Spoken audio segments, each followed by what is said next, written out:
Secunderabad sunshine హాస్పిటల్లో world club food day సందర్భంగా వాక్ను doctor Guruva Reddy ప్రారంభించారు. పుట్టుకతో వచ్చే కండరాల అస్థిపంజర అసాధారణాలలో ఒకటని గురువారెడ్డి తెలిపారు. అయితే పుట్టిన పిల్లలు వికృతమైన పాదంతో పుట్టారన్న బాధతో తల్లిదండ్రులు భయతలకు గురవుతున్నారని, కొన్ని సందర్భాలలో స్కాన్లు చేసి గుర్తించినప్పుడు తల్లిదండ్రులు ఆ శిశువుకు జన్మనిచ్చేందుకు ఇష్టపడలేకపోతున్నారని చెప్పారు.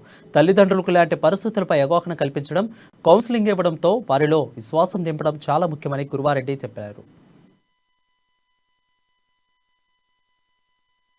సొసైటీలో ఒక అవేర్నెస్ క్రియేట్ చేస్తున్నాము. ఇది కండిషన్ పుట్టుకతోనే వస్తుంది, కానీ 100% దానికి ట్రీట్మెంట్ ఉంది. రండి, ఎంత తొందరగా అవుతుంది అంత తొందరగా ట్రీట్మెంట్ స్టార్ట్ చేయాలి. చేస్తే మంచిగా రిజల్ట్స్ వస్తుంది. తర్వాత పిల్లలది పుట్టు వంకర ఉండడము, వాకింగ్ కష్టం అవడం, నొప్పి రావడం ఉండదు. దయచేసి దీన్ని నెగ్లెక్ట్ చేయొద్దు, వచ్చి ట్రీట్మెంట్ చేయించుకోండి. వయసుకి ఏం సంబంధం లేదు, ఎందుకంటే ఇది బర్త్తో వచ్చేది. సొసైటీలో ఒక అవేర్నెస్ క్రియేట్ చేస్తున్నాము.